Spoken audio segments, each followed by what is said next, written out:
Okay, everybody, I hope you can take a seat. We're going to get this program started.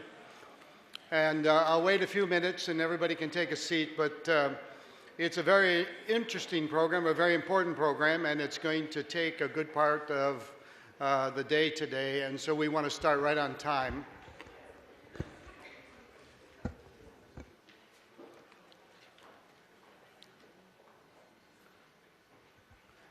I don't know if you know, but you're in Washington, D.C., and, and you're on the National Mall. My name is Richard Koshalek, and I'm director of the Hirshhorn Museum, and have been for the last 3 years. Prior to that, I was director of the Museum of Contemporary Art in Los Angeles, and also the president of Art Center College of Design in Pasadena, California. And I'm thrilled to see such a diverse and such a creative community brought together today by our wonderful partner in digital literacy. And I say this with great sincerity, and that is the John D. and Catherine T. MacArthur Foundation. And to personally thank today Julia Stash of the MacArthur Foundation for in the paper today about a new spaceship, right, that is going to actually be built soon, and it's going to take you into deep space, and it's going to also take you to Mars. And I asked Leland if I could get a seat on the first flight, and Leland said, absolutely no problem. And he said, there's other people in line in the queue, and such as the man who's the head of Virgin Airlines, whatever his name is. I'm kidding. But Leland said he's going to move me up on the list, and I'll be on the first flight. And I really want to go to Mars. I think I've been there. I've been working in museums for a long time. So I think I've been to Mars. And then we also want to welcome Mark Surman of the Mozilla Foundation, along with the rest of this inspired group of people who are here today. It is noteworthy for us at the Hirshhorn to welcome you here, as we have also embarked on a series of signature initiatives, many of them inspired by the MacArthur Foundation, one being the Youth Media Center, which Ryan over here is heading, and also Milena over here. And it's coming to our museum, and it's going to occupy all key spaces at the institution, starting with the lobby. And the idea is that it's a program called Curating Public Spaces for Educational Benefit. And so it's going to start in the lobby. Instead of having the first impression you get when you enter a museum to be a commercial one or to be a typical museum lobby, we're going to turn it into a classroom of the future. Also, it's going to move to the lower lobby. It's going to move to the central courtyard, which you probably saw as you came in, where the large fountain is. And twice a year in May and October, we're going to inflate a 15-story inflatable building that's going to be an anti-auditorium and a classroom of the future, and we're going to do programs that deal with critical issues confronting cultural education, international cultural diplomacy, how technology is driving culture, and this is being led by an individual named Erica Clark, who's also here today. So we are very sort of grateful to the MacArthur Foundation for helping us here and for helping us build a different kind of future. Your endeavor is about the future, so is ours.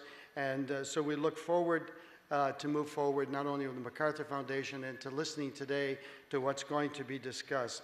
So on behalf of the Board of Trustees of this institution, the Board of Regents of the Smithsonian Institution, as you know, we're the contemporary modern arm dealing with contemporary modern art of the Smithsonian Institution, and myself, I welcome you to the Hirshhorn Museum, and I hope you have a fantastic day. Thank you very much. Thank you.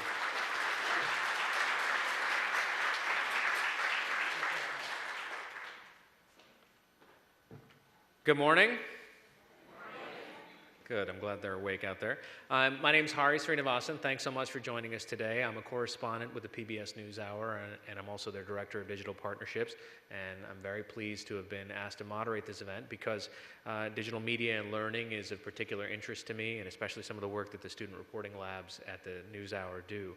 So those of us working in this field and thinking about digital media know what a huge contribution the MacArthur Foundation has made over the past 5 years. The Digital Media and Learning Initiative has helped us all see how digital media are changing the way that young people are learning and playing and socializing and also participating in civic life today. So today's discussion, we're going to focus on how learning in the 21st century is going to demand new ways of thinking, a new set of partnerships in the public and the private sectors. So today the MacArthur Foundation and HASTAC, which I will unpack that acronym shortly, and Mozilla are announcing the 4th Digital Media and Learning Competition. This year, it's focused on badges for lifelong learning, and it's not the kind of badges that I had on my Eagle Scout Merit Badge sash. It's far, far more interesting than that. The competition is designed to increase the use of these badges as a way to inspire learning and demonstrate skills and knowledge over a lifetime. So it's my pleasure to introduce our first set of speakers. We're going to talk about the badges. Their remarks are going to hopefully set the table, explain exactly what these badges are, how they work, why they're valuable, and explain why the MacArthur Foundation and its collaborators are so excited about this project and the variety of ways that these badges can be earned and awarded, recognized, even displayed, whether you can stick this on your resume, a virtual one or not. So our speakers are going to be Julie Stash, Vice President of U.S. Programs for the John D. and Catherine T. MacArthur Foundation. After her is Mark Surman, the President of Mozilla. And if you don't know who Mozilla is, if you use a Firefox browser, they're the ones that bring you that for free. The U.S. Secretary of Education, Arne Duncan, who's just walked into the building on cue. And Charles Bolden, Administrator of NASA. So after these remarks from these individuals, there's going to be a brief opportunity for Secretary Duncan and Administrator Bolden to take just a couple of questions from the press. And then we're going to hear from another panel of representatives from government, industry, media, and education as well. So I know there's some folks in today's audience here in the room and watching via the webcast who are extremely curious about the competition. And for that, we're going to have David Goldberg with the Humanities, Arts, Science, and Technology Advanced Collaboratory. That's what HASTAC stands for. They're going to be administering the competition, and so David will explain how that works. And so finally, we'll have a second round of questions from the audience and then an opportunity to see some of these badges kind of in real-world situations and some demonstrations. So we're extremely happy to have the demonstrations from the Mozilla Peer-to-Peer University, Remix Learning, and Top Coder. So if you've got time, they're going to be up here. We'll sort of switch the stage around, and I'd really encourage you to take a look at that. And for those who are watching the webcast, the hashtag for you to be tweeting and being a participant in this conversation is DML badges. So if you can go ahead and send in any questions or any thoughts that you have, I'll try to figure out a way to incorporate that into the conversation as well. So without further ado, Julie Stash from the MacArthur Foundation.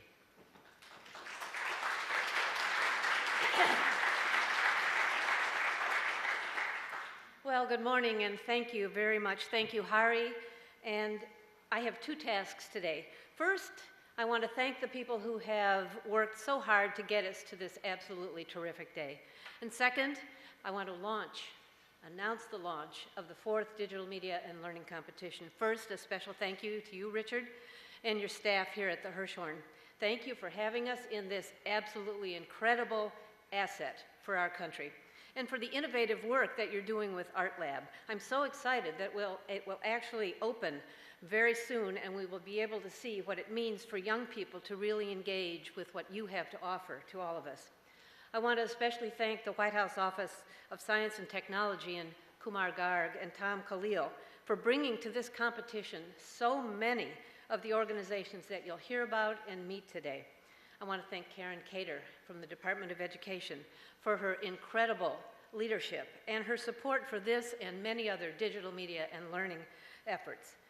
I really look forward to the demonstrations from Remix Learning, Top Coder, and Peer-to-Peer University. These are organizations that will bring badges alive for you later on. And then I have to say thank you to Erin Knight of the Mozilla Foundation for everything she knows about badges and for working with virtually everyone to make this all happen. Second, I am pleased to announce the launch of the 4th Digital Media and Learning Competition. Since 2007, the competition has been the centerpiece of the MacArthur Foundation's Digital Media and Learning Initiative. We're taking a hard look at how digital technologies are changing how young people learn, how they play, how they socialize, and how they engage in civic life. Now, we all understand that this has deep and profound implications for the institutions that are charged with educating our young people now and throughout their lives. Of course, these institutions are schools and museums and libraries, after-school programs, and helping them adapt and change is a goal of the work. Now, past competitions have supported the development of learning applications by individuals and organizations across the United States and actually around the world. The theme of this year's competition is Badges for Lifelong Learning. Think about those words. With our partner, HASTAC, our partner from the beginning, this wonderful virtual network of educators and digital visionaries, and for the first time this year, the Mozilla Foundation, we're looking for leading organizations, learning and assessment specialists, and designers and technologists to design and test badges. To design and test badges is a way to help people learn, to assess that learning, to demonstrate the acquisition of new knowledge and skills. Just as important, we're looking for researchers to explore key questions about the role of badges in learning, recognition, and accreditation. Now, the competition will award up to $2 million, and a little bit later, Theo Goldberg from HASTAC will share all the specifics. Now, why are we excited about this competition? First, in our Digital Media and Learning Initiative, we are learning ourselves that digital media are helping to reimagine learning. Keep that phrase in your head, reimagine learning. More than any time in the past, learning can happen anywhere and anytime, in both formal and informal settings. New skills and competencies are needed for the 21st century workforce and for a functioning democracy. And as you'll hear about today, badges are emerging as a new way to both encourage and to demonstrate learning. Badges are simple, they're easy, and if they're done well, they can present a much more nuanced picture of what someone knows and what someone can do. They actually have the potential to connect people to opportunity in new ways. I'm also really excited about the competition because of who is interested in exploring badges with us. We have a terrific group of collaborators.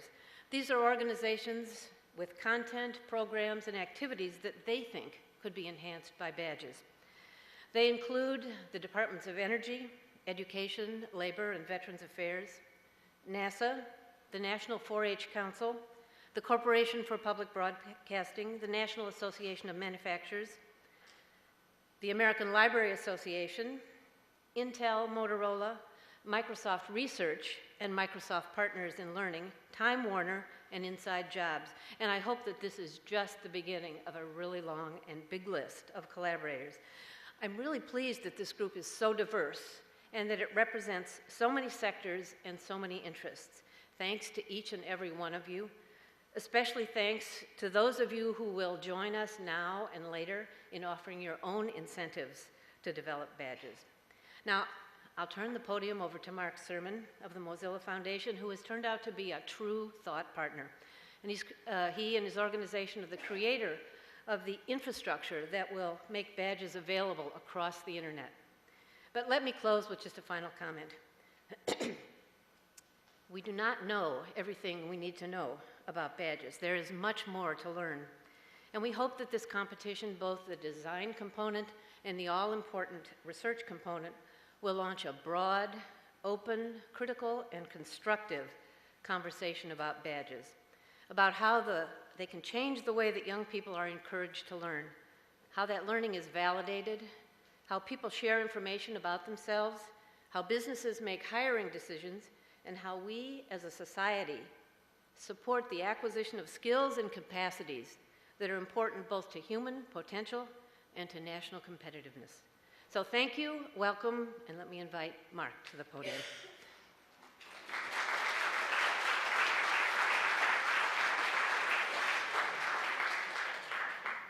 Thank you, Julie. And I think that thought partnership has been an astounding thing as we've gotten to this stage. And hopefully this is the beginning of a thought partnership with everybody here in the room and everybody out there watching, because I think this is an incredibly exciting set of ideas that we're talking about here today. So let me just see.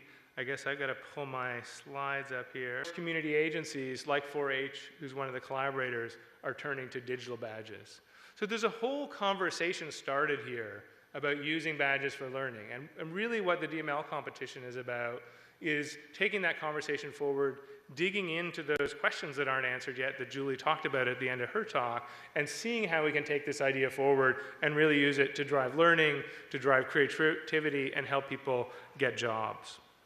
So, that's the idea of badges. The second thing I want to talk about is, as the geek in the room, or maybe one of the geeks in the room, what does it mean to then have that really become a rich ecosystem? Something that really shifts and empowers how learning happens. And so that's the idea that we've got, is we want to take this idea that people are playing with badges, weave it into something bigger. And so the technical piece of this that Mozilla is doing, beyond using badges for teaching web development, which is something we're quite committed to as well, is to build this thing called the Open Badge Infrastructure, which is basically a set of standards and technical building blocks people can use to build out badge websites. And so our hope in building out this ecosystem is we're going to build something that's going to help learners, it's going to help educators, it's going to help employers all meet their goals together.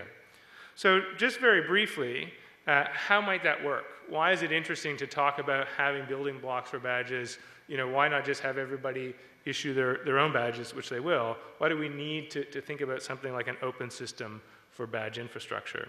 And I want to tell you a story just to talk about why it's important and a little bit of what it is. So this is a guy we call Eduardo.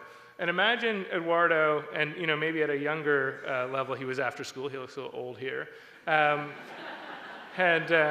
one problem with this diagram is, he'd earned a badge at an after-school program, 3 or 4 years earlier, and he kind of put it in his pocket or on his hard drive, and it was about, something quite incredible that he'd achieved.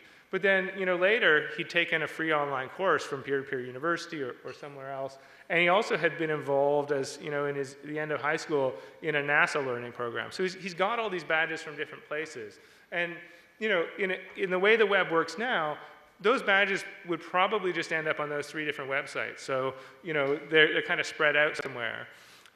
But really what he wants to do is be able to put them all in one place. He wants to be able to say, this is me. I've done all these things. And that, broadly on the web, is a problem that we're struggling with, is as I build up my reputation, how do I take all my stuff that tells my story and put it in my profile, put it in a place where I can tell a story so I'm not, sending people to all these different websites. Very simple case you can imagine.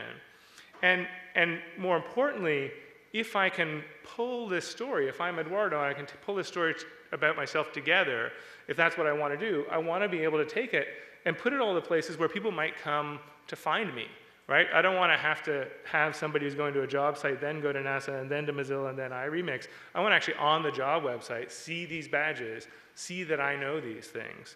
Because those are the things that are actually going to lead to jobs, lead to new learning, and lead to unlocking opportunities. So our goal is to create an ecosystem where Eduardo, or any learner, at any age, can learn anywhere across all these different contexts at the top, pull all their badges together in a single profile, and then be able to display them anywhere to kind of lead to those kind of learning outcomes that we have.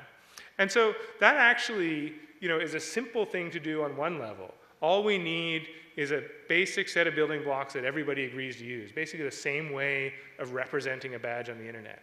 But even though that's simple, in order to do it, we need to define it and get everybody to actually buy in and use it. And that's what the Open Badges infrastructure piece of this is to say, people who are going to come and use the competition anyone who's going to do badges, here are these simple building blocks. Here's how you can give Eduardo this badge so he can take it with him and use it in the rest of his life, building his online reputation, building his career, and moving on from there. So that's the idea of the open badge infrastructure.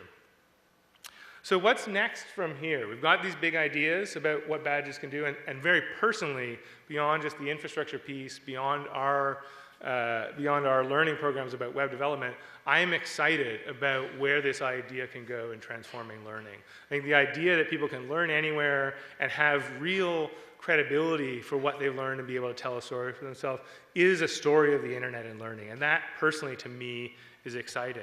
So what are we going to do next to bring that story to life? Well, today, the first version of the Open Badges software ships. So you can go and find the information online, find those building blocks, start to use them. And here actually is just a reference implementation of what's called the Badge Backpack, the basic beginnings of a profile system where a learner could accept badges and collect them from many different websites. And that's available today to go and see and play with. And it'll get even better in coming weeks and months by the time the competition launches. And actually, if there are geeks in the room, this is what you'll kind of be able to unpack as you get there. This is a kind of complex diagram, but basically, we're talking about a set of APIs and metadata specifications that allow this exchange to happen across the internet. So you can go, if you're technically minded, and go and see that stuff. Although there's lots on the website for those people who don't want to play at that level. And then, you know, even more exciting than the fact the software is out there, the DML competition launches today, as Julie said, and as David will explain. And what's exciting about that is it's going to build on those building blocks, on that open badge infrastructure, but with real learning, real badges that are actually going to bring people into this conversation and help people get jobs and learn things. And so just quickly, especially if you're out there on the web and you want to kind of go and find things, or if you're here and you're going to go afterwards or want to come and talk to us, how do you get involved? There's two important websites to know about. One is the dmlcompetition.net website. All the information you need to know about the site, the competition is there. And then finally, openbadges.org is live and up and running, and you can go and both see the technology and learn about what we're talking about. And this is something, as you can see from the logo, that MacArthur has been incredibly generous in supporting us to do, and it really has been a partnership in getting there. And I think the partnership, both with MacArthur but all of you, is just beginning, and we're really excited about where it takes learning. So thanks very much, and come chat to us afterwards. This is going to be an exciting couple of years. Thanks very much.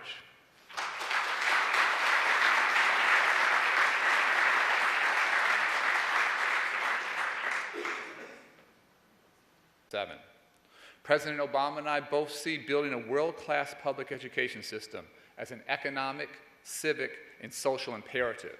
And it's a mission he's championed from the day he became president. And just last week, President Obama outlined his American Jobs Act before a joint session of Congress. His plan includes immediate investments that will help today's students compete in tomorrow's globally competitive economy. As President Obama said, every child deserves a great school, and we can now give it to them if we act. The Jobs Act will provide $30 billion to support teacher jobs and another $30 billion to modernize and renovate some of our schools that today are crumbling. Both are essential ingredients to the President's plan to create and preserve jobs and to move our economy forward. And they will ensure that children get the preparation they need to compete for jobs in the 21st century. This administration has a systemic cradle-to-career vision for reform. It begins with stronger, more inclusive early childhood programs, transitions to a world-class P-12 system, and culminates with college that must be accessible and affordable for every single student. For nearly 3 years, we've pursued this vision without swerving, and in all our policies and programs, and with both our formula and our competitive dollars. We've focused on increasing student achievement, built on a foundation of better aligned and personalized instruction, more effective teachers and school leaders, safer and more learning-conducive school environments, as well as more engaged and supportive communities. We know there's no silver bullet that will solve all of our educational and financial challenges, but we also know there's one sector with tremendous untapped potential, and that's the field of education technology. As we upgrade the crumbling infrastructure in our schools, we must also invest in the innovative learning technologies that can transform both teaching and learning. The President and I are convinced that with technology, we have an extraordinary opportunity to expand educational excellence and equity and personalize the experience for students. Technology can enable the high-quality teaching and learning that today's students need to thrive as citizens, as workers, and as leaders in the digital age in a globally competitive knowledge economy. That vision is outlined in our National Education Technology Plan that we released last year. Our plan, called Transforming American Education, Learning Powered by Technology, aims to reframe learning as a process that is not only lifelong, but life-wide. We're excited that this year, this competition will serve as a catalyst to advance the potential of digital badges. Badges can help engage students in learning and broaden the avenues for all learners of all ages to acquire and to demonstrate, as well as document and display their skills. Badges can help speed the shift from credentials that simply measure seat time to ones that more accurately measure competency, and we must do everything we can to accelerate that transition. And they can also help account for formal and informal learning in a variety of different settings. Today's technology-enabled, information-rich, deeply interconnected world means learning not only can, but must happen anywhere, anytime. We need to recognize these experiences, whether the environments are physical or online, and whether the learning takes place in schools and colleges, or adult education centers, or in after-school, workplace, military, or community settings. In short, we must begin to see our schools, colleges, and classrooms as central points, very critical ones, but central points in a larger network of learning. As we recognize multiple ways for students to learn, we need multiple ways to assess and to document their performance. Students, teachers, and administrators are all hungry to move beyond fill-in-the-bubble tests towards assessments that are more varied, immediate, and data-rich. Digital badges are an important step in this direction. And badges offer a crucial way to recognize non-traditional ways of learning.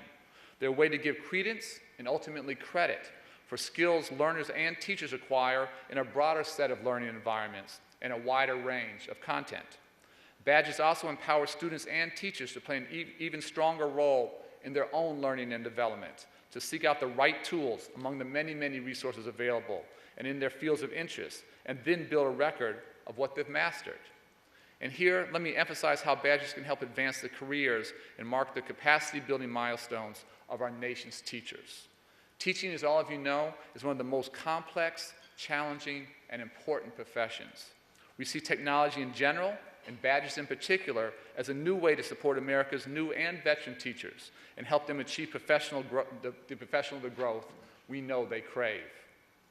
Now I want to speak for a moment about this competition's goals: investing in promising, creative solutions, creating a climate of innovation, and becoming a catalyst for the best ideas in education reform. MacArthur's innovative grant-making approach and the work we're doing at the federal level are absolutely aligned. I challenge our team at the Department of Education every single day to move from being a compliance-driven bureaucracy to become an engine of innovation at the state and at the local level. That is the right federal role. Since we know the best ideas will always come from the field, not from any of us here in Washington, we've launched competitions like Race to the Top, Invest in Innovation, Promise Neighborhoods, and the Early Learning Challenge grants to help seed and support change and scale up what works to increase student achievement and to accelerate learning. And that's why I'm so intrigued by this idea of digital badges. We've already seen the impact of alternative, industry-recognized credentials at sites such as www.topcoder.com, which have opened up a significant new path for computer programmers seeking to demonstrate skills that qualify them for good jobs with high-paying salaries in fast-growing companies like Google and Facebook. In this context, let's also consider the thousands of servicemen, the men and women who return each year to civilian life from posts both at home and from around the world. Many of our veterans bring back employable and even exceptional skills, competencies, and achievements gained all over the globe. Yet too often these talents are overlooked in the civilian workforce because they may not appear on traditional resumes or transcripts. Here, badges, we think, can be a game-changing strategy. And so today I'm so pleased to announce that the Department of Veterans Affairs Innovation Initiative will join this effort with a commitment to award a $25,000 prize for the best badge concept and prototype that serves veterans seeking good-paying jobs in today's technology-rich economy.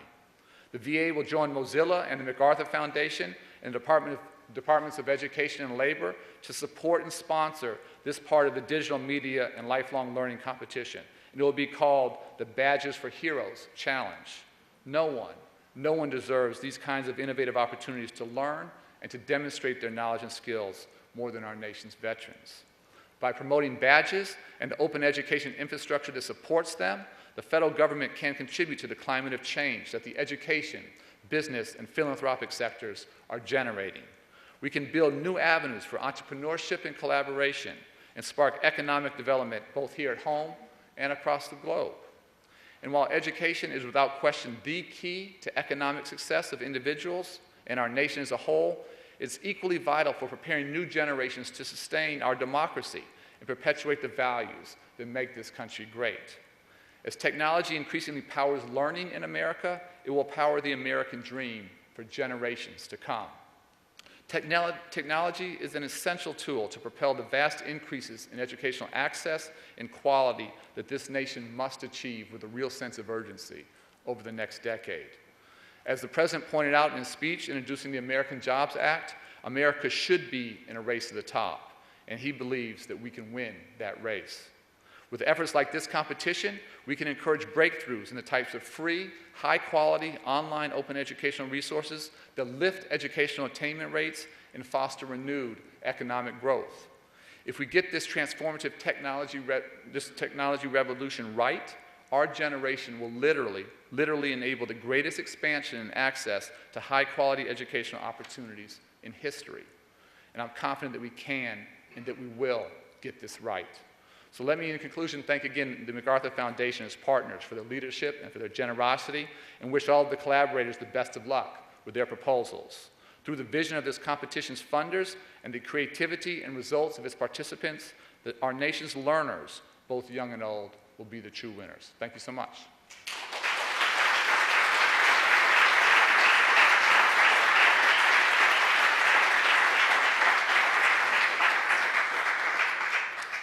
Arne, thank you very much for your remarks. You gave me a lot of ideas, so I may screw up my, my presentation here. I'm glad to be here to represent NASA, and I really want to thank the MacArthur Foundation and Mozilla Foundation for what you're doing. We're really proud to be a partner in this effort. It's an honor and a thrill to be here and to be working with you and so many other innovators in education and philanthropy to make the most of digital learning. We all know it's the way kids are doing things these days. Even I, who grew up in the old school with computers that use punch cards, love my iPad.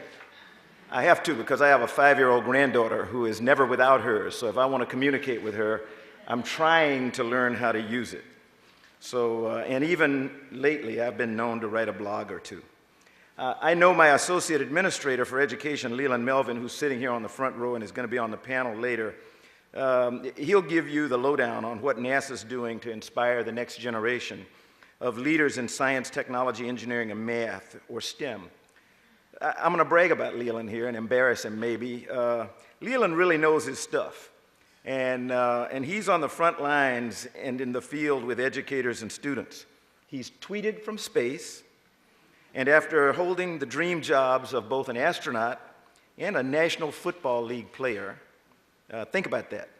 That makes him a unique individual. He's probably the only human being on the face of the earth with those two badges, if you will. He knows about progress toward big dreams. The joy of continued learning is one of the great facets of this whole badging concept. Not the only one. I was fortunate to come from a family of educators. Both my parents were teachers. They had high expectations for me, both in the classroom and out of it, to achieve not only academically, but to continue to be teachable in life. Now, my wife might quibble with the assertion that I'm teachable, but she's not here, so I think I can get away with it. Many of us grew up with the badging concept with organizations like Boys and Girl Scouts, has already been mentioned. In Scouts, you pick a topic and you perform a bunch of tasks and you increase in the skill level until you reach a level of mastery where you're recognized with a badge. The military, even NASA, uses badges. If you look at people from NASA who walk around, you'll notice that if they don't have a NASA lapel pin, as I do today, they probably have something that looks like similar to the California Angels logo, you know, the shooting star on the top. That's the astronaut pin. You'll see some others who have another kind of funny-looking thing. It's a flight director's pin. And these represent long and arduous accomplishments, and they're cherished and coveted. This may be unusual, but I'm going to try to do this if I can. I want to read you something from my granddaughter, McKaylee Walker Bolden, who, if I can do, see, I knew I'd get in trouble here if I tried to do this, but bear with me, all right? McKaylee is an 11-year-old. I have 3 granddaughters, and yesterday NASA announced that we were going to begin the construction of a heavy lift launch vehicle to take us to asteroids and to Mars as the president has directed. And so I sent a copy of the press conference video to my 3 granddaughters, and McKaylee wrote me this message yesterday. She said, "Cool, this is really neat. Can I help design the rocket?" So my granddaughter already, you know, wants to earn a Rocketeer's badge. So I think this is incredible. Those badges are great, but I think what we're doing here is expanding that concept and making it much more flexible. Let me divulge here, because Arne mentioned something that's near and dear to me. I'm a 34-year veteran of the Marine Corps. And in that period of time, we always had difficulty when somebody got out of the military and tried to get a job. They had the equivalent of sometimes a master's degree of education, but it was written in militaryese. An 0203 rifleman, or an 0311 machine gunner, or even a 7511 A6 pilot. That doesn't say a word to a person who's an employer.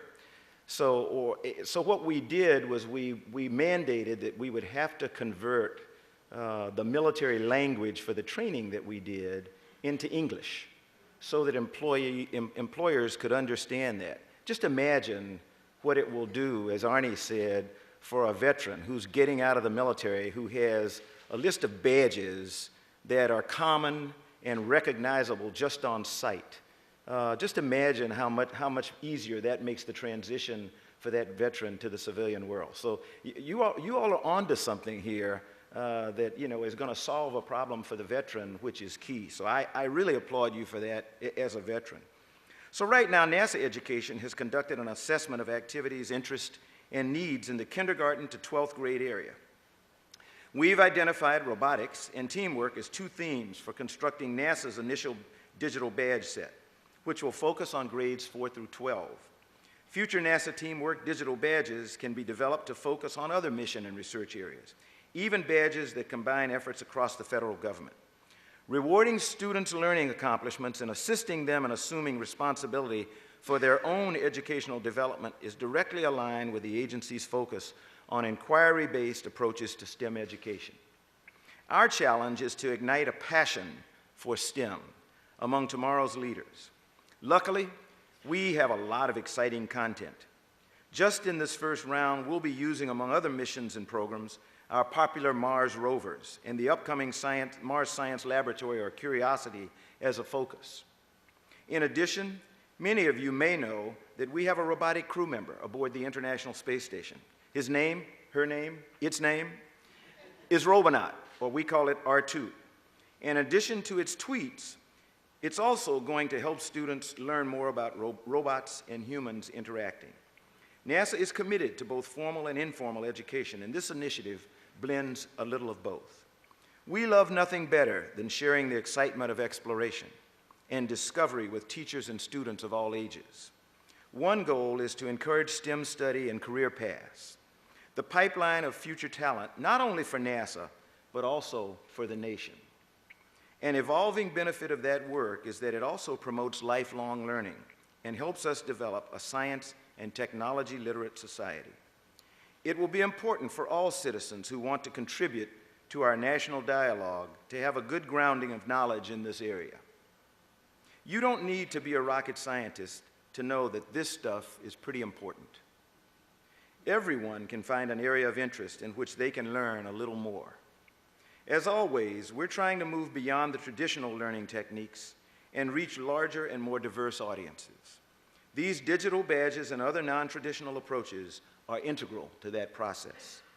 Engaging the public in its work has been a part of NASA culture since its founding more than 50 years ago. We're excited, really excited, to begin this new partnership to share the excitement of scientific discovery and space exploration, to inspire, educate, and engage students of all ages. I'm going to get my granddaughters involved, and who knows, maybe they'll help me earn a few new badges too. I really look forward to this initiative and to the discussions that are going to be held today. Thanks so much for allowing us to be a part of this incredible program. Thank you.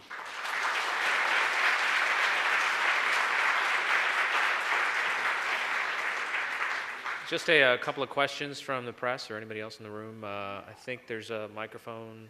Questions got there, folks? Bueller. All right. One back there. Yes, ma'am. We'll just wait for the microphone just for a second so the folks on the web can see it or hear you too. Good morning. My name is Daryl Baldwin. I work for NICL, National Council on Independent Living. We're a cross-disability organization, and I think this is wonderful and great, but I just never heard the word special education or children who are in special needs, and I just want to make sure that we remember those children as well, and that this is going to be a remarkable thing for them as well. Arne? Go ahead.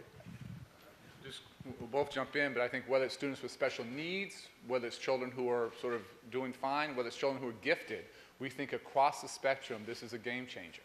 And I think this idea of what technology can do and these badges can do to drive equity and to give opportunities for children, whether it's special needs children, whether it's children in the inner city, whether it's children living in rural, remote communities or Indian reservations, this is a big, big deal. So those students with special needs, but students across the spectrum of ability or disability, I think can all benefit from these kinds of opportunities.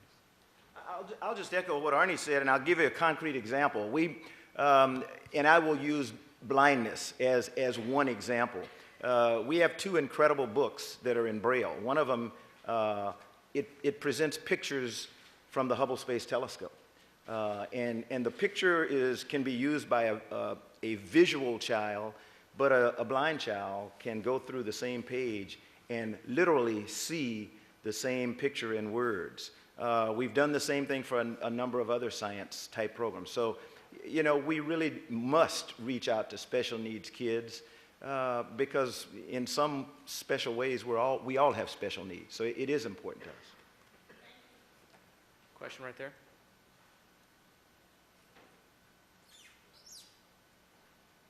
Hi, Donald Brinkman, Microsoft Research. My question for you, I'm here in part representing our Partners in Learning program that's going to be offering badges for educators.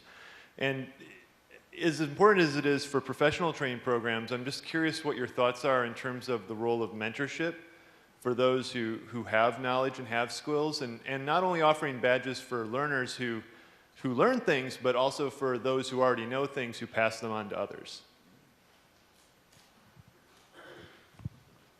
Let me just take a step back and then get to your specific question. I think one of the areas where I lose the most sleep is around the area of professional development. And what are we doing to support teachers who are doing the hard work? How are we developing career ladders? How are we helping master teachers become the mentors and leaders in their school and across districts? That just happens far too rarely. And so giving recognition, giving badges for folks that show an ability to help others, that show an ability to mentor, to nurture, and help those good young teachers stay in the profession is a big, big deal. We lose far too many of our good young teachers. We do it because we don't provide them with the kind of mentoring and support that they need. If this kind of infrastructure can help to identify those veterans who have an ability to help, who have an ability to keep folks engaged and keep them learning, that's a big, big deal in really elevating the profession. We're spending lots of time thinking about how we strengthen teaching, how we take it to the next level. We think, again, none of the stuff is a silver bullet. We think there's a huge amount of potential here to recognize and reward those master teachers and support them, but also support that next generation coming up. We have 1 million retirees who are going to leave, baby boomers. Our ability to attract and retain talent over the next couple of years is going to shape public education for the next 30. It's a once-in-a-generation opportunity. This is a big, big deal. Okay, I know you guys have to take off, but another hand for Arne Duncan and Charles Bolden.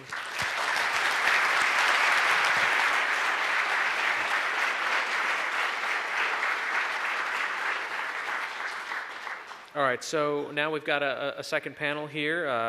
Go ahead and come up on stage here. We're going to have Emily Stover DeRocco, President of the Manufacturing Institute, Martha Cantor, Undersecretary of the U.S. Department of Education, Leland Melvin, astronaut, NFL player, and panelist, Deborah Sanchez, Senior Vice President at Education and Children's Content Operations of the Corporation for Public Broadcasting.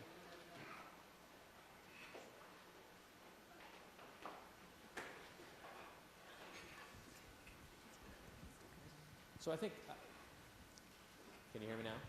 No? Not quite yet? So I think just to try to set the stage a little bit, if you could just summarize what you envision these badges or badging programs doing for your organization. Well, I think education at all levels, as Secretary Duncan said, needs ways to better demonstrate what students across the board, professors, teachers, at whatever level of education they're in, what they know and can do. I think you said it beautifully in the introduction. And the badging system to us has the potential for organizing knowledge in a way that the public, the users, and the experts can scale up what needs to be known and done and demonstrate in the open source environment those competencies that people have. So we love the user. I personally just, I guess I was a World of Warcraft associate. Actually, I have an undersecretary who's a little bit on the geeky side. And I think the badging system that could be created across the board will help millions of people be able to demonstrate their skills and abilities and give all of us a mechanism for really understanding what we need to do next. Because this country, as you know, we've all seen the statistics about what we need to do in education at all levels. We've got too much lost talent. So for me, it's a way to really explain and demonstrate that talent in a variety of ways and enrich the whole learning process for people in this country. Mr. Rocco, do you see manufacturers using this, hirers? Oh, absolutely. Manufacturer's single most important asset is an educated and skilled workforce. And it is their greatest pain point.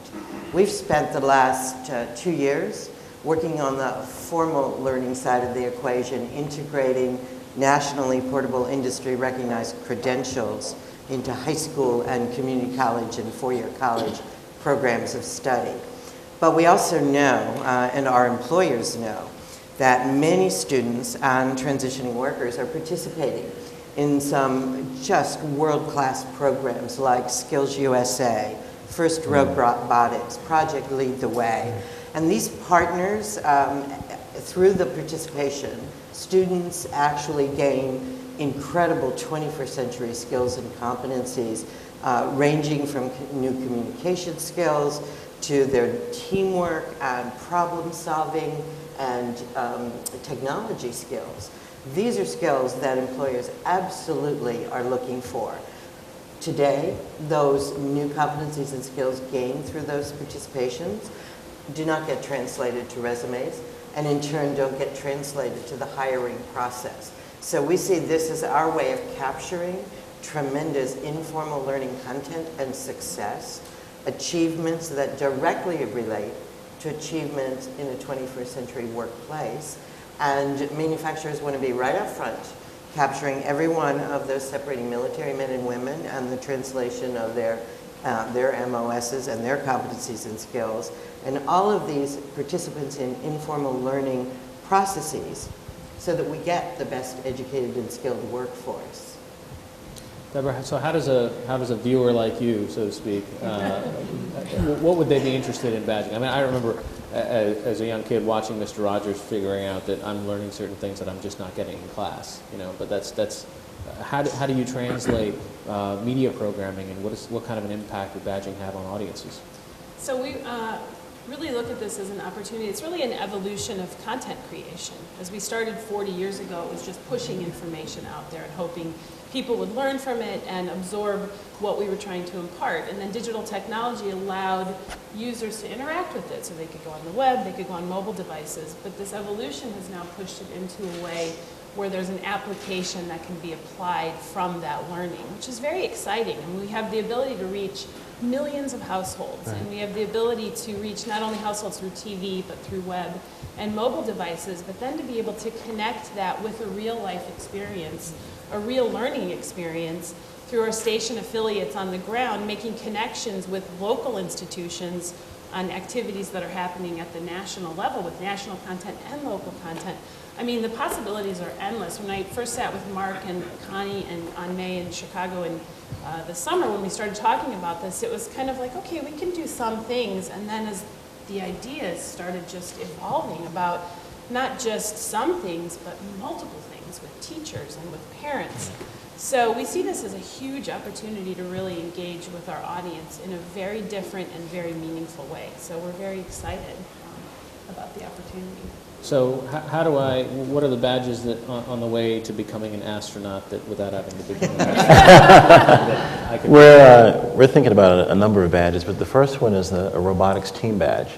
We have some, Charlie mentioned his granddaughters are saying, wow, this is really cool. How do we bring the coolness to the masses of kids and teachers in the nation to look at robotics as a way to work together as teams? We have a partnership with Lego. We are working with the Black Eyed Peas, will.i.am, to maybe do a concert at the next launch of the biggest rover that's going to be up on the Martian surface, Curiosity. So how can we get kids to start thinking about themselves in these roles, but also thinking about how they can have the skill sets to be a roboticist one day? We have a program at Georgia Tech which has 70 hours of instruction for teachers to be certified in Lego Mindstorm Robotics. So maybe they could get a badge out of their robotics certification that could take them up different levels in their education organizations.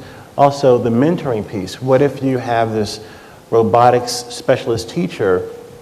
To get the next badge up, you have to now mentor other teachers to get the badge that he or she currently has. So this is a way to kind of systematically make a community or an ecosystem of badges throughout a network of teachers and students.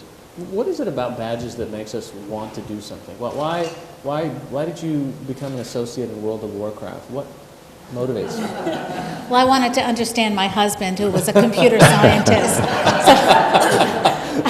But I think, seriously, the mechanism of badges for us in education sort of pushes the envelope on the traditional forms of assessment that we have long held sacrosanct.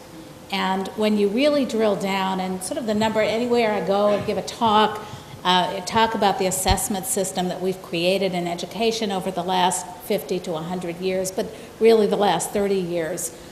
Teachers are tired of this. They don't feel creative. They feel they are teaching to the test and they are helping students learn to fill in bubbles. And the whole creativity side of learning to allow people to really think of ideas and transform basic content to learn at much higher levels of achievement and understanding, much deeper learning, is really forgotten because we have a system where we teach the test and teach the test, and the tests are only as good. I studied testing for my dissertation many years ago, and tests explain about 25% of what people can do. If you ask the scholars in the country, tests have a limitation in and of themselves. So the badging allows us to create new forms of assessment that can give feedback to a public that needs to know what people can do and what talents they have, and the veterans and manufacturers. We spend a lot of time in education working with different industries on credentials, industry recognized credentials that translate into academic systems of assessment so we can give credit in the higher education system or in K-12. And we need ways to actually enrich that system. So I think badging allows us that opportunity. So when you talk about a workforce that perhaps comes in with existing credentials from a community college or a Voc Tech program, how does this factor into kind of America's competitiveness? I mean, you're kind of in a position to look at our workforce and compare it to other workforces around the world. Well, again, from a manufacturer's standpoint, innovation is the actual driver in competitiveness. And the manufacturing sector is the most innovative sector in terms of their R&D and their absolute necessity to continue to develop new product features, new business processes. Actually, last year, the manufacturers called upon the nation's education system to be more innovative, as manufacturers have had to be, because this is about our ability as a nation to stand up continue to stand up, I should say, the greatest products, the greatest services, and that depends upon the greatest workforce. I just want to add, I'm not doing this to keep up with my husband, who still thinks of computers as wang, but I do have 4 kids who have grown up in this technology-driven era and are great gamers.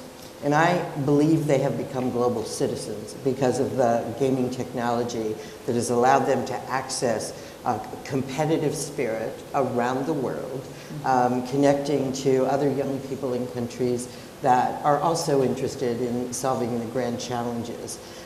To me, that translates to American manufacturing. And it is that kind of spirit and drive and entrepreneurship that we want to move out of the informal learning environment directly connected to those credentials and credits and degrees that are also critically important, but connect to, that will allow us to have the world-class workforce that in turn will keep the U.S. as the world's leading manufacturer. And we must continue to design and make things in this country. Deborah, there's also this kind of thread that I'm hearing about community, and that's one of the things that the Corporation for Public Broadcasting and PBS and NPR really dwell on quite a bit, and creating community. And how does, for example, the accrediting institutions and what they bring to the table on figuring out, okay, you've done this, this, and this, you're now an expert in X, or in your case, maybe almost a PBS seal of approval on a TV program. How does that factor into the type of community that you're trying to build? Well, I mean, the content is king, frankly, and the ability to connect the content with what's happening in the community and to really create experiences for people to demonstrate their knowledge of the content, and not just demonstrate the knowledge, but apply it in real world settings. And I think that's what our content has always allowed us to do, is really educate, inform, inspire. But this opportunity allows us to then take it to the next level and really can involve different types and different sections of the community that may have not even worked together before. I mean, I was just thinking about the example of, I used to be a high school special education teacher, and I mean, the need for resources and the need to know who is doing what and who is doing what that's working. How do you connect to those people that are doing things that are working, and to have the ability to kind of see where those intersections are and where that content is helping to make those connections is so critical. And Best practices badge. A best practices badge, exactly. So I see us in public broadcasting with a real national and local footprint being able to leverage really that capacity for this type of work. So Liam, what about an organization like NASA? What's it going to take for you to create an infrastructure where you would accept a badge from some other place as part of the credentials necessary for a particular job?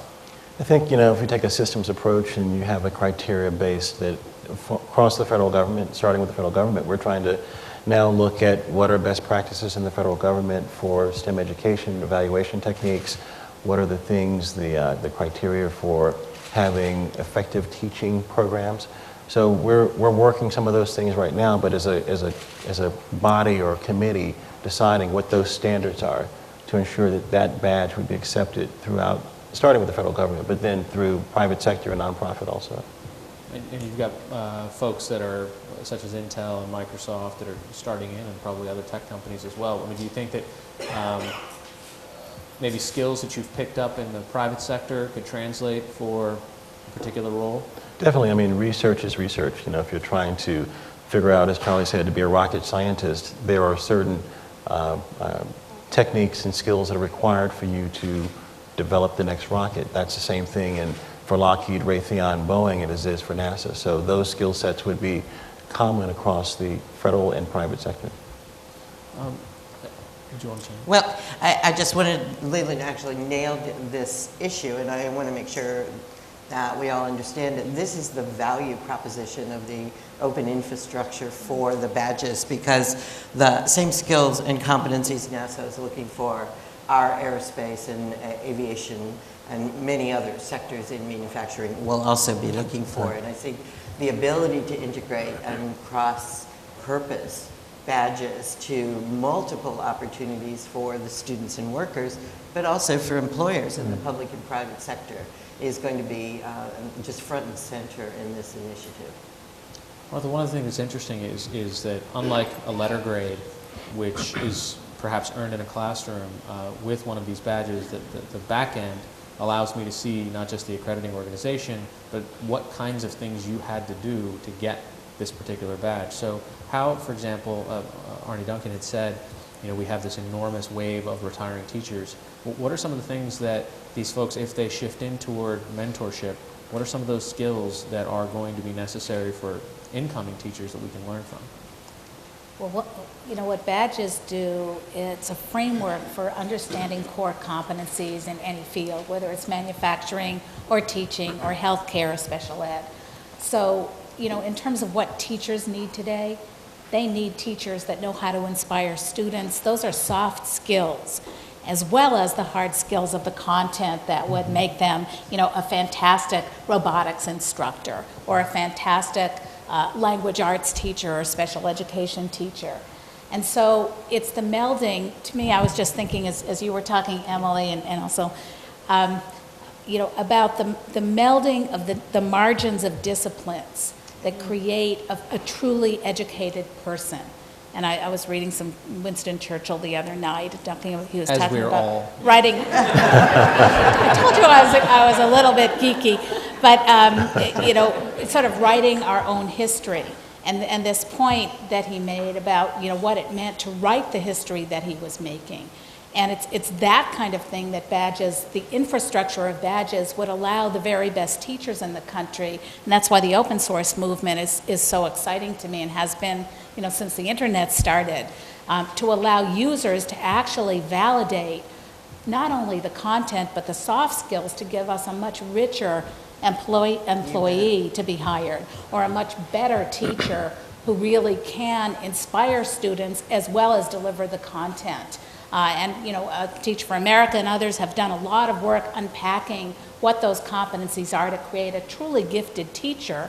And Arne Duncan always said, would you want your child to be in a classroom of 20 or a classroom of 30, where the great teacher was in the classroom of 30? And everyone always sort of says, absolutely, I want my kids to be with the greatest teachers we can possibly find.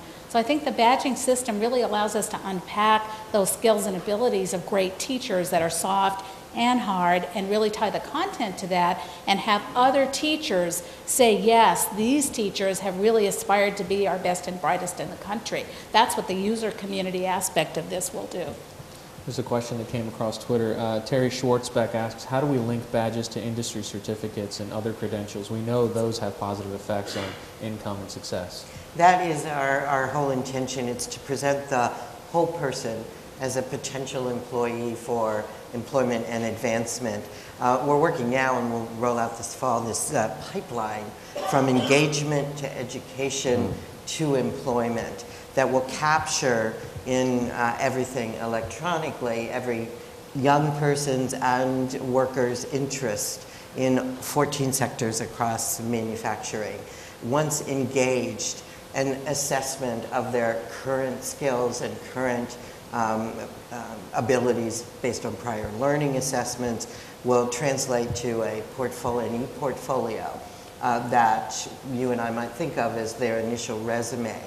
We want to capture their badges right there so that they are holistically presented and pushed out to employers as an individual who's carrying formal education in the form of our nationally portable industry recognized credentials, so many credits toward whatever degree, an associate's degree or a baccalaureate degree, and so many badges that reflect their professional development along the way as students engaged in NASA programs, for example, as participants in Skills USA world teams competing globally in mastery and proficiency of skills and competencies, as part of a team at Purdue that built the robotics winner in the first robotics contest. And we can just see the badges immediately flowing to their e-portfolio, which we then can push to our employers. And this is a holistic approach to the engagement, to education, to employment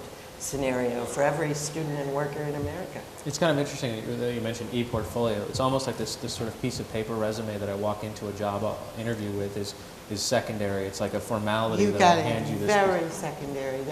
And they're much more, employers are much more interested in whether or not the individual is going to fit within the culture of their organization with the same values and attributes that's going to allow them to learn continually on the job and advance as a team to meet this competition that today is so stiff globally. The individual as well wants to join an organization that is a good cultural and social fit for them. This brings all of that through, I think, through badges to the portfolio that individuals carry with them from throughout their careers. And it's, Mark Surman and I were talking earlier, it's almost, well, positive or negative, depending on how you lived your life, but Google is your resume in many ways for a lot of employers, right? So by the time I show up and I give you this thing, while they're having this conversation with you, they might just be looking you up on their laptop on a search engine, and who knows what shows up. I'd much rather that employers look at the badges than at the Facebook page. So we're going to move in that direction. So Deborah, is there a way that if I'm consuming media and trying to sort through this sea of content, that I can figure out that, you know, a program that's on PBS might be better for my child's attention than, say, another TV show with SpongeBob in it? Well, I won't comment on the other TV show. But sure, there's ways that we could build in that type of information into the programming. And I'll just give you an example of something that we're working on now. We have a grant from the Department of Education through a program called Ready to Learn. And some of the work that we're doing is looking at how do you bridge the TV experience with an online experience and with mobile experiences. But it's not just like I watch TV, I go online, play a game. It's really integrated. And what we found, we just had a recent demonstration of an application with the electric company where they created this online virtual world where kids were going in and playing math games and they were acquiring certain skills. But what was unique about the program is that it connected the television experience by creating a cliffhanger on television. So it wasn't just, hey kids, go online and play this game. It was, hey kids, here's this problem and we're setting it up on television. You go finish it online and then you earn certain skills during that process. So you learn numeric, understanding the concept of zero, or you learn a variety of skills. So it's really this integration and this kind of natural connection between all these different experiences. And we saw in the electric company, for example, that their website traffic, when we did that activity, their website traffic spiked 85% in a very short time frame. I think it was about a 4-week time frame. So it was huge. So the potential to reach and really engage, but not just reach and engage, but to educate and then validate is huge. So that's just one. I got many more examples, but that's just one example I could give. And there's such an emphasis right now on STEM learning or science, technology, education. And what are some of the initiatives that NASA is undertaking now to try to figure out a way to increase, not just for manufacturers, but for yourself, for everyone, what we can do to elevate the amount of information that kids are getting?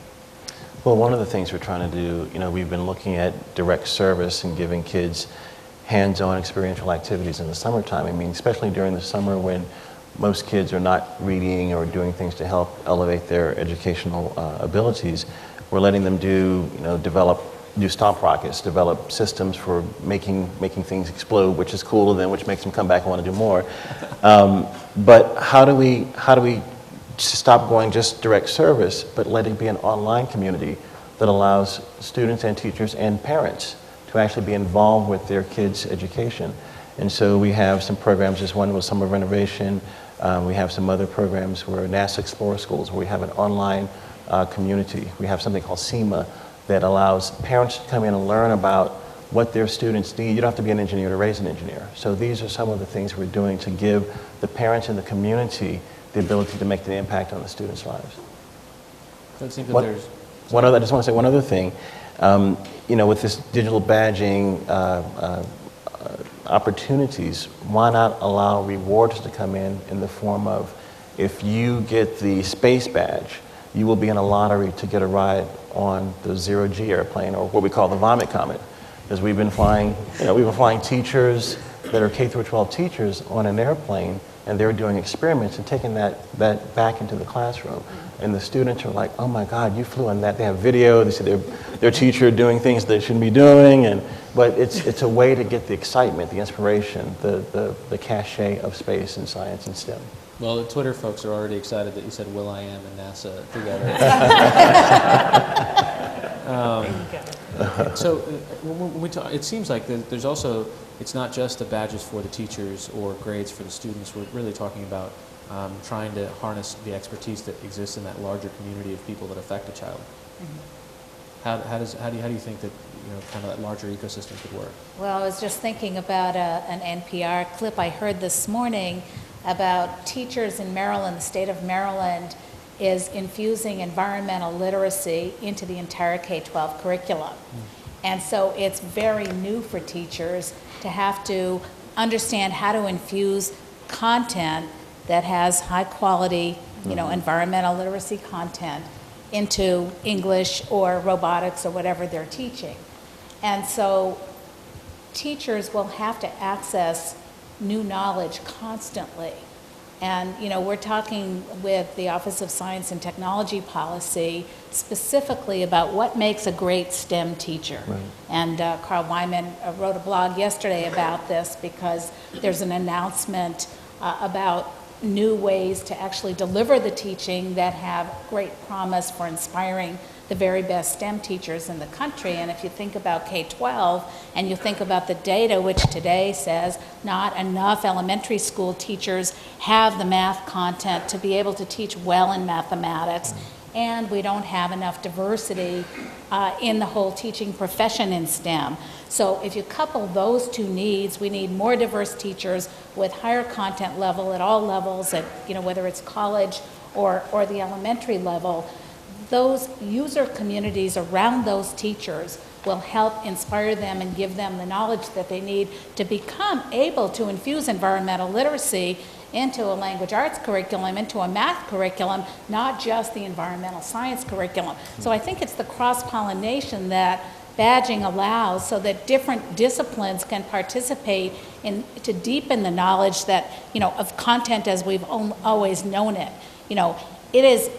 Why is it so hard for women to learn mathematics in the early grades? Who gets called on? What, can we teach differently? We have got to teach young girls differently going through the system so they don't fall out of STEM fields in junior high.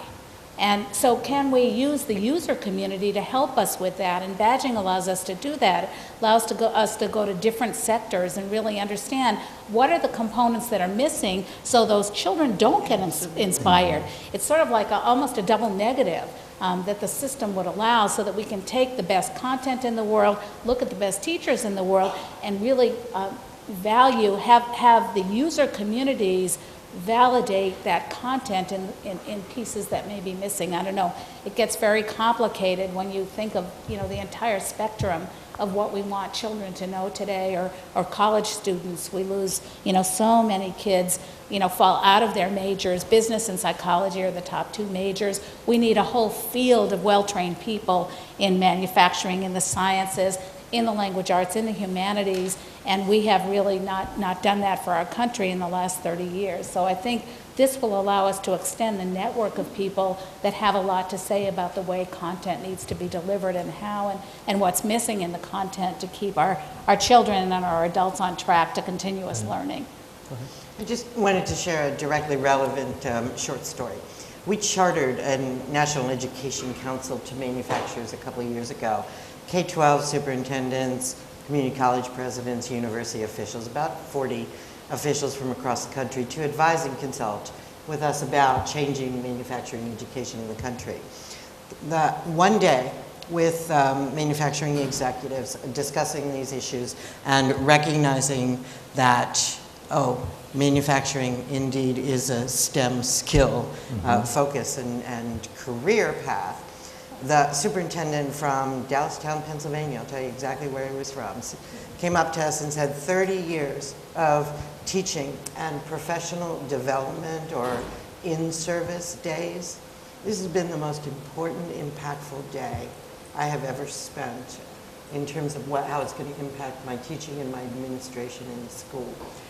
To me, that's the professional development coming from another sector to teachers, which makes them extraordinarily insightful about how to take the STEM skill theory, make it real, practical, applicable to a whole host of students who right now aren't engaged or interested, and that translates to good jobs and career knowledge on down the road for them. So this is that integration, and I think this initiative is actually going to drive or accelerate in an extraordinary pace.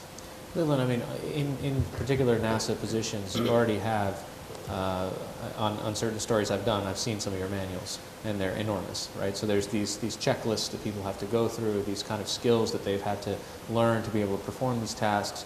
Is there an easy way to sort of port some of that over and say, okay, if you can do these things that have made you this literally a rocket scientist, here's these kind of things that might translate in the education sector, might translate into manufacturing. Right, and that's one of the things we definitely need to do is look at all of the things we have online that are available, but we have to go through this myriad of labyrinth of menus to get down to some of the most salient information that would help this individual. So how do we make the access to those kernels of knowledge more accessible to people so that they can say, do a search in all the pieces that are, for being a material science engineer. What does it take? What are the cross-discipline, interdisciplinary things required for you to be a material science engineer or a rocket scientist or whatever? But making that easier to navigate, I think, is one of the things that we need to do, and we're working on it NASA. Can I make one other point? Sure. The transparency of this process. I think we just need to underscore that for all of us also. It will allow everyone to see what people can know and can do. And that's something that has long lacked in the user community. That's why the open source really opens things up, but open government, for us is very much a priority, and this will allow that transparency to know what people are able to do and how they can perform. Deborah, how does this kind of transparency help a parent make a better viewing decision for their kids? Well, I think there's the trust factor and the quality factor. And I think parents look for resources that they know are of high quality for their children and that they trust, that they believe when their kids are exposed to it and their kids are interacting with it, that it's going to provide them with some educational value, some educational gain at the end. So I think we clearly have a position in the educational media space as high quality and high trust, and to be able to leverage that to communicate to parents that this content can then apply for other purposes beyond just the learning experience that they're getting, but also can be applied for real life experiences beyond that learning experience, that I think is great. And I could see possible partnerships, with groups like NASA and NOVA, our content that really explores science education and all of our science education shows where You know, you're looking to kind of motivate and incent kids to come into this field. And that's what we're doing with our content, is trying to motivate and really create opportunities for that to happen. So there's real potential opportunities. We could talk later about it. All right, another round of applause for our panelists here. Martha, thank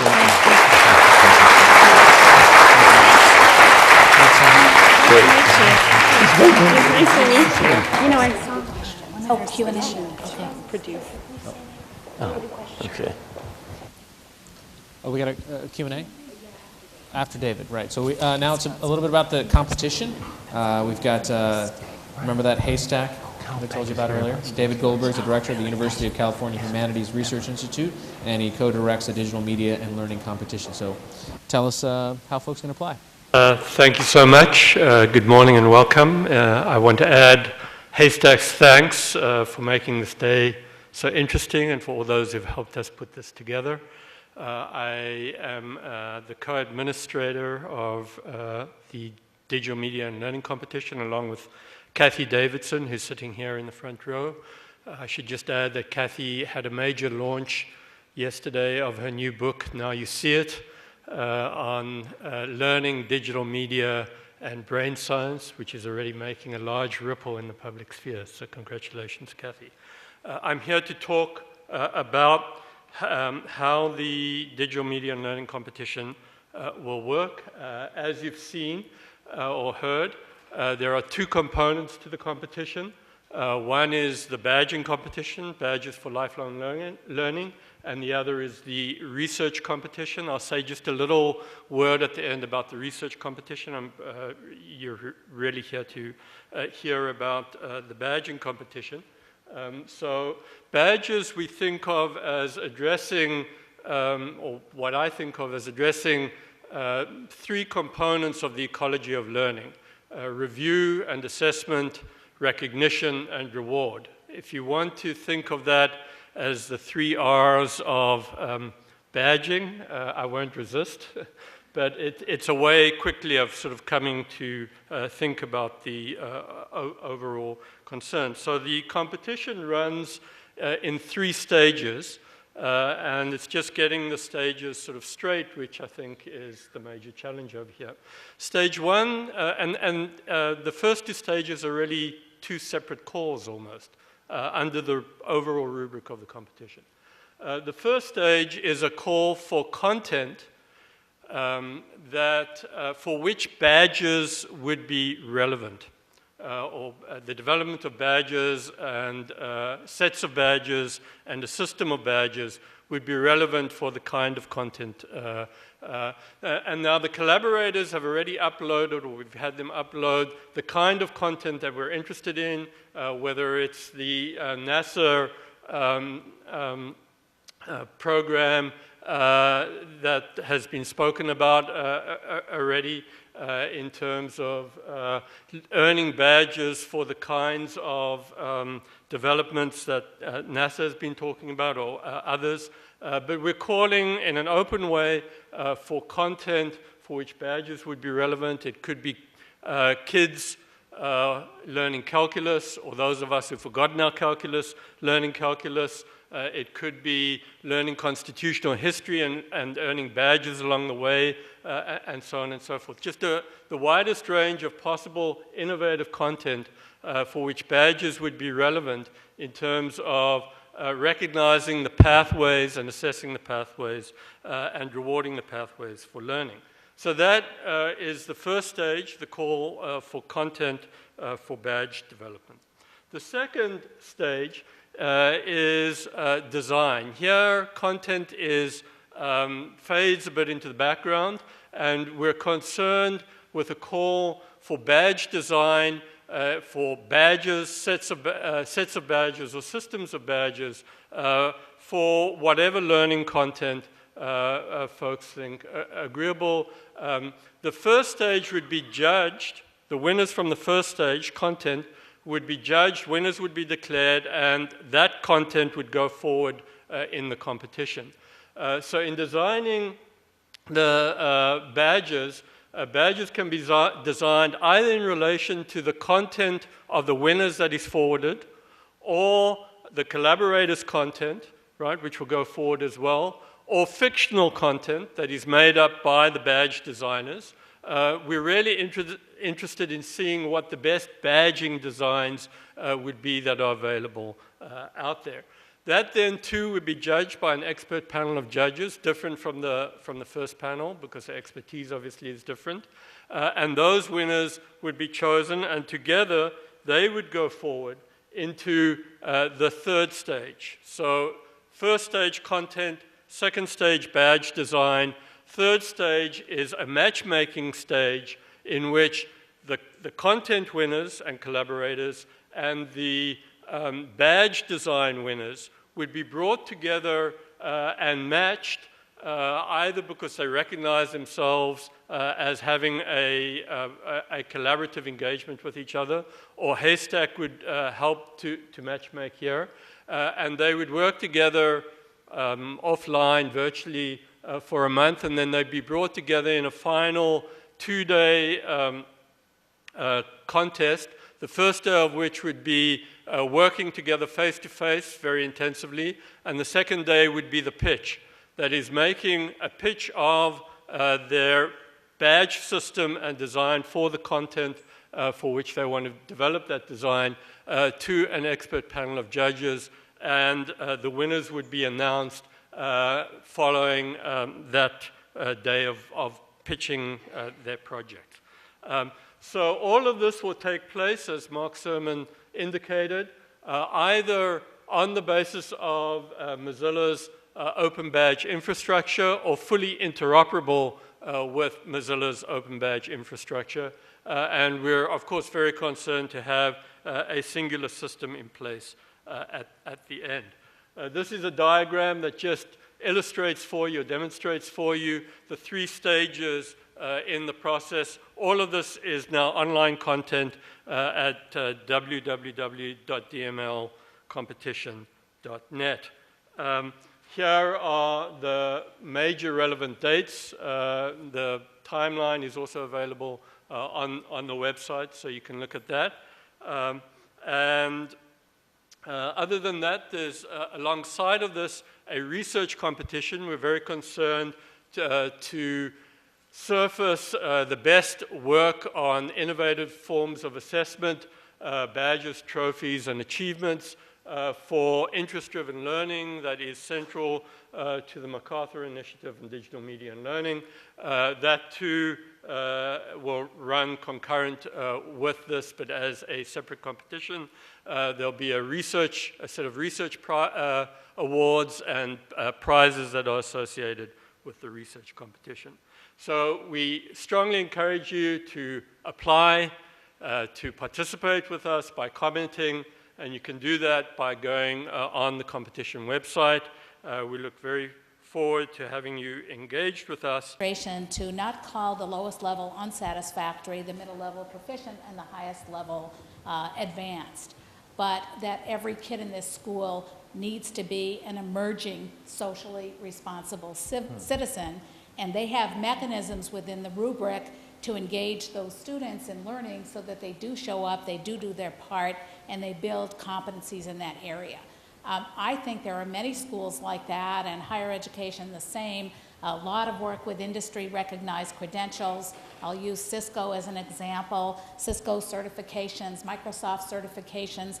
Many, many institutions in higher education have these certification programs.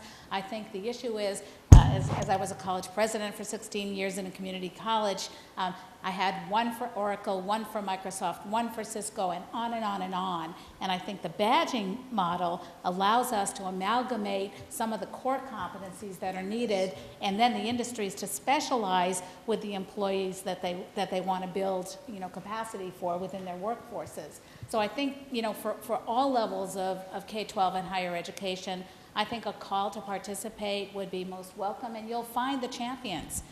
You'll find people coming forward to really look at this as a new way to really embrace the kinds of skills and competencies that we need to validate and document. Could I add, since we've just been through a rather painful 2 years of figuring out a way, technology-based, to validate an individual who claims to have earned nationally portable industry recognized credential. When it moves to employment purposes, you really do want a back-end validation from the certifying body that they hold that credential. So we've had to, my technical term for it is understand how to ping on the back end from a resume or portfolio to validate through the certifying body. I do think that's one of the challenges and issues that we will confront moving forward in our national manufacturing badge system. We've chosen to initially partner with organizations who we can stand behind as national partners who have assessment and capability and credibility across the educational institutions. But we, for one, would love to work with you to figure out, particularly at the high school community college levels, the degree to which there will be a challenge in really accepting the badges as part of the learning portfolio, and then moving forward if we run into issues with employers, how are we going to deal with that? Because it has been an issue for us. Yeah. I mean, I think the user validation, the fact that experts would be validating is going to mean so much in the badging system for higher education, the who's who, and also the multiple skills, what I said before about the, employers want students that can work in teams. If there's a badge for that that's coupled with, my Cisco certification, then I know the technology to be, a web administrator. I think there's great promise. I think just very briefly that the nice thing in all of this is with the badges you can gain that skill in or out or both in and out of school. And then, once you have that ability to ping, which is built into the badges standard, you can see, who was it, what expert or set of experts or peers validated this. So I think, it's not in or out, it's about the symbology. Question from Andrea in the back, and I know this from Twitter, that she's the Director of Educational Licensing for Big Think, developing video-driven education products for universities. Great, thanks. As you said, Andrew, you seem from Big Think. I just wanted to pull in some of the questions some of us have been reading on Twitter. There's a lot of haters out there. And I wonder if I could just sum up quickly, I guess, some of the objections I'm reading from people and to hear your responses. So the first one seems to be sort of trivialization. That you're sort of whole of, or all your skills could be a sort of Boy Scout type badge. And I guess the second, if I'm summing this up rightly, the second concern is about just an explosion of badges. There's a badge for everybody. There's a badge for showing up. So I just love to hear your thoughts sort of on those initial, that initial pushback. Thank you. Mark, you want to start? Yeah, maybe I'll just start. So obviously we've already been to the I am a genius and know everything badge, which takes all of my skills. Like that is absolutely the plan. So I mean, I think that the whole point of this, on the first objection, is that we are complex human beings who, maybe it's interesting that I have some skill in cooking, and that I've got that collaboration ability, and that I'm a MySQL expert. And so, really as an employer, I hire a lot of people. I'm looking for that gestalt of who that person is. And we don't have any way for a person to tell that story about themselves and then also be able to go back and ping and look at that validation. And so really what we're talking about is a system that lets you take the granularity of all of the different things I do, roll it up and curate it into a story, which is what I'm doing when I've got a CV. But as Harry said, that's what Google is doing for me now without my control. So all we're talking about is a simple mechanism that lets people have a richer control. I'm just going to talk. A richer control over how they represent themselves on the internet to their peers and their potential employers and others. So I think it's a good thing to say, yes, don't simplify, don't roll this up into one thing, but that's not the proposal. And then I think on the flip side of trivialization, or the kind of explosion, that's actually, I think, a very serious and unsolved problem. And one of the things that I would hope that people would step into the competition and propose different, like UX, user experience approaches to. So we know that what we want to do is build a world where people can kind of curate and tell that story. And they're going to show some badges. Sometimes we're going to have badge systems that kind of roll 5 skills up into a kind of, oh, I've just unlocked the next badge. We know all of those things are possible, but both designing the the badge systems themselves that do that unlocking and rolling up, as well as designing the actual visual part of the technology where people can roll that up into a story that gives you a snapshot and then digs deeper. That's an unsolved challenge, and it's one of the things we hope the competition will bring the innovators to the table to work on. Can I just make one comment? So one of the projects that we're looking at is a project Hari's working on called Newshour Student Reporting Labs. And as we're looking at what kind of badges that would accompany the work that goes into student reporting, it wouldn't just be, I'm going to pick up my pencil and I'm going to interview somebody and then I get a badge for interviewing. I mean, it would be really thoughtful discussion about, okay, what skills are needed if you're going to go into that field. And it's not us just, but it's working on the other end with those that are working in that field and saying, okay, I'm in this field. What skills do we need to see coming out of kids that are then going to apply in this real life setting? So it's really a purposeful discussion, and it's not just a randomness of, okay, we can really assign all these badges for these various things, but it really has a meaning for what they learn and how it's applied. So that's just an example of sort of what we're thinking about. And maybe just one quick thing to follow on that. I think there's going to be pressure, positive pressure to make these serious. And what that's going to drive, and Martha's the only person who used the word, is I hope a revolution in assessment. Because we're going to need the way that all of this peer feedback, all of the ways that the expertise comes in, all of the kind of different kinds of assessment which are kind of happening naturally on the internet anyways. If you look at how collaboration happens online, we're going to have to look at how we make that serious and systematic and feed it into these certified badges. And so I actually think that the assessment transformation, which this may be able to drive, which is what you're talking about, what actually happens in that student newsroom, is equally exciting to the badges itself. A question up front here from Mary. Mary Graham. Thanks. I'm Mary Graham. I have the great pleasure of serving on the MacArthur Foundation board, and I want to join Julie in thanking all of you for bringing your creativity to taking a good idea and putting it in the marketplace.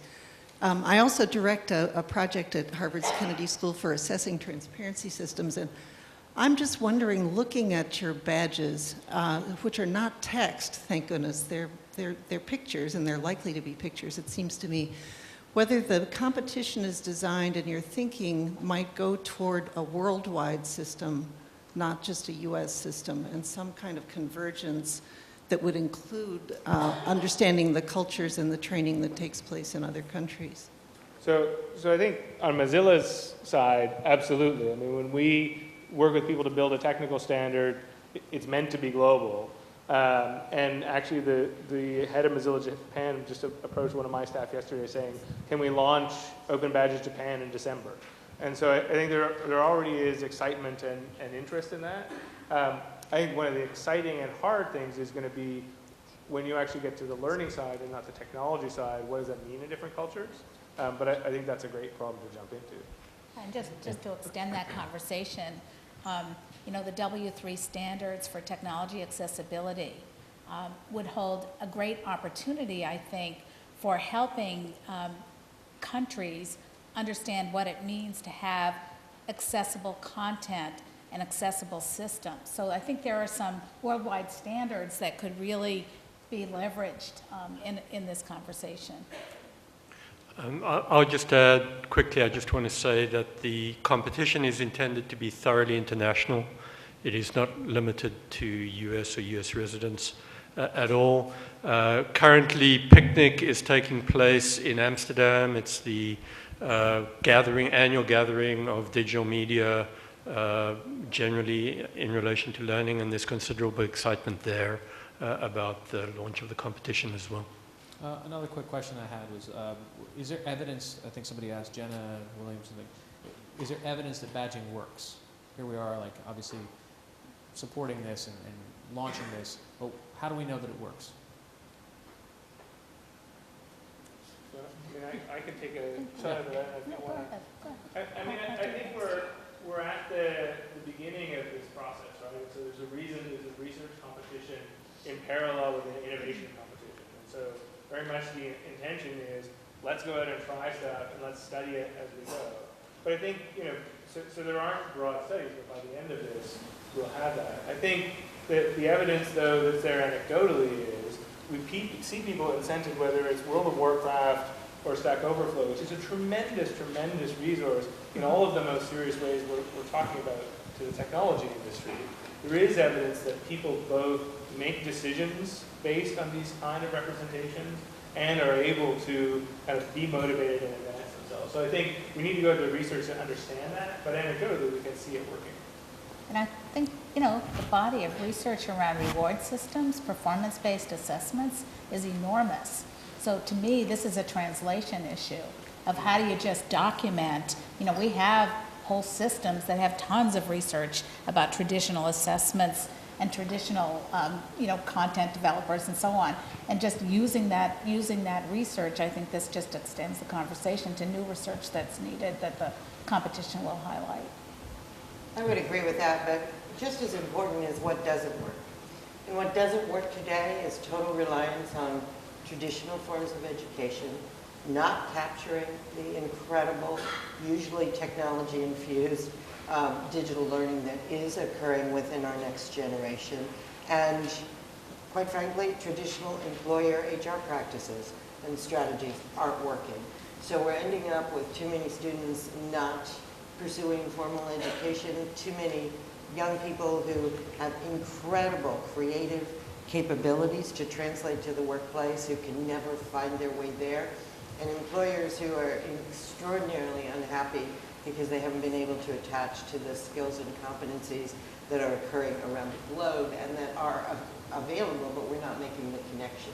So with that not working well, this is the time to be innovative and to try this in a very purposeful way based on some good research around the assessment of informal and formal learning capabilities. Can I just make one comment? So we, Corporation for Public Broadcasting, just launched an initiative called the American Graduate. We have about 60 stations across the country that are really looking on dialogue and raising the dialogue and raising awareness about issues that relate to getting kids on the path to their high school diploma and ready for college and career. So there's really an opportunity for all of you here and all of you listening, as you're looking at these projects and these initiatives going on locally, to work with your local stations to get that message out and to talk about the relevance and the importance of this work that you're doing, and to really begin to educate and start the process of educating people about what is the significance of badges and what could it mean to the future. And that's really, I mean, the unique value that we provide in public broadcasting as a national, local distributor of educational media. So it's an invitation to, I'm happy to talk about anybody afterward, but an invitation for you to reach out and really get in touch with your local station. So that's our little plug for And I guess the question was, does it work? I was on khanacademy.org boning up on astronomy, and they have a badging ecosystem there.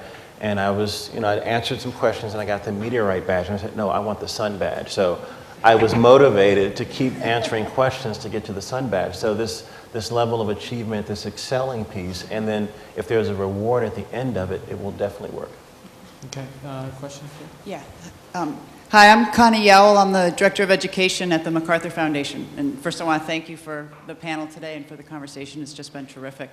But my question is, one of the things that I've learned from this grant making more than anything is that when we start something, there are always things that happen that weren't foreseen or that were unintended.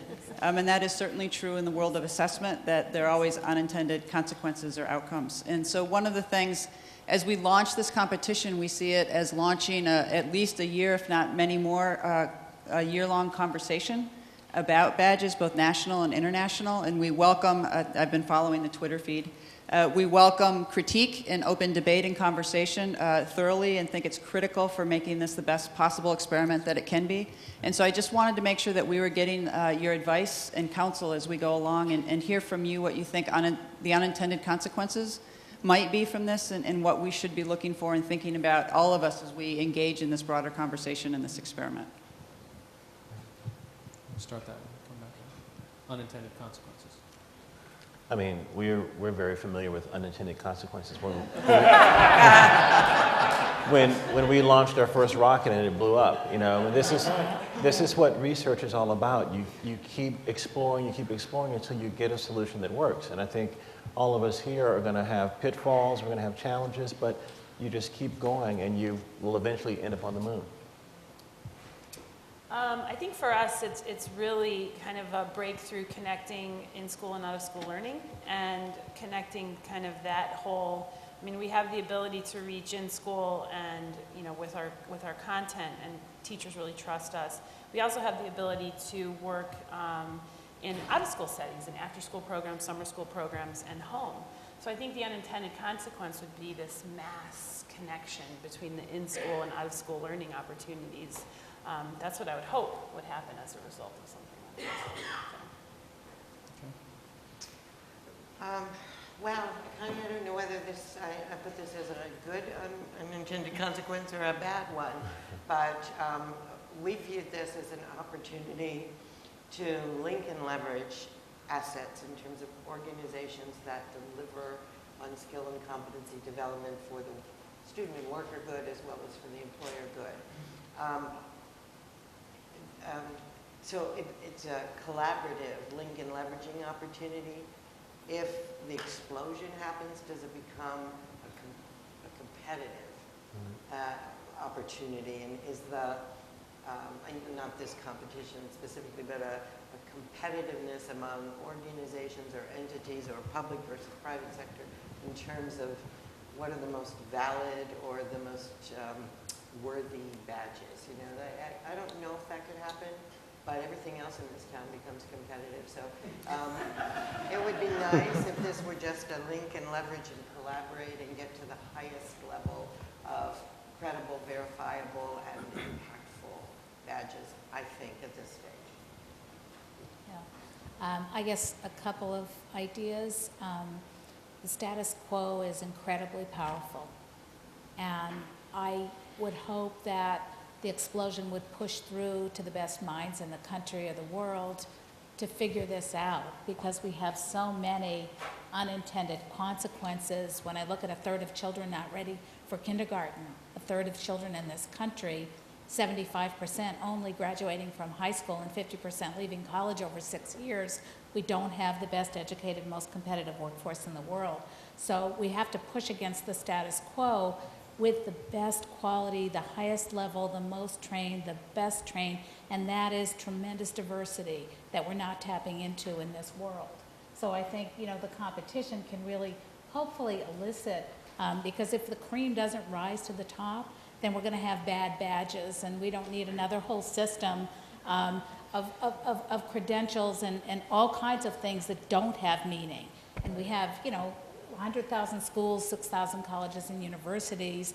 We have great, magnificent universities, magnificent elementary schools, the high school I mentioned.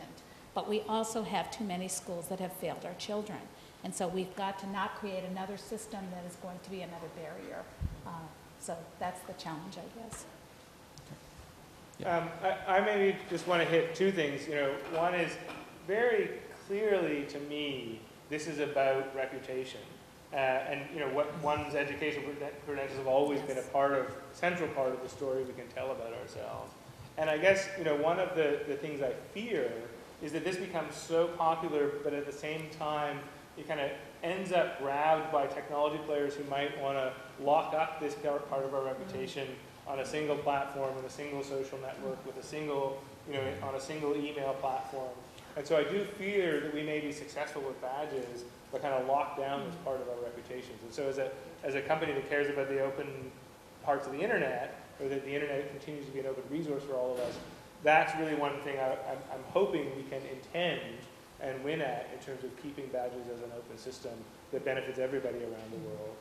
And I think that the other thing I just want to talk about from the learning side is, you know, an intended consequence here is to put learners in the driver's seat. To, you know, the driver's seat of their own learning, the driver's seat of kind of where they go and how they tell their own story. And I guess that inherently builds in unintended consequences. If we put that many people in charge of where they're going to go, we don't know what they're going to do. But I think that's exciting. And I think it will change how HR practices work, and will change how we learn. And I don't know what that will look like, but I think that's what we want. Okay, all right, another thanks for our guests, and we're going to switch the stage up.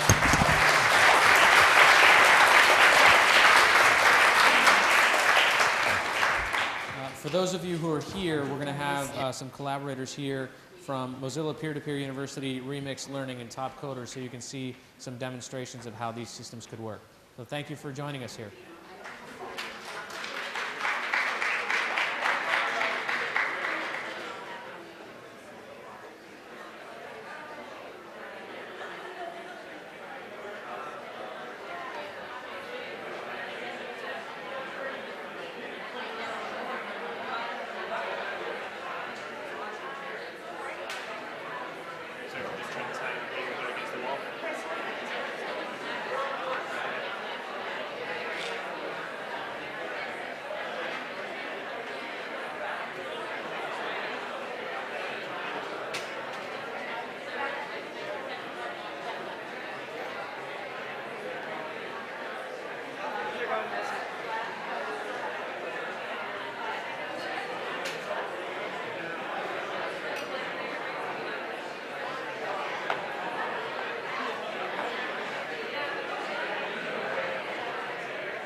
Yeah.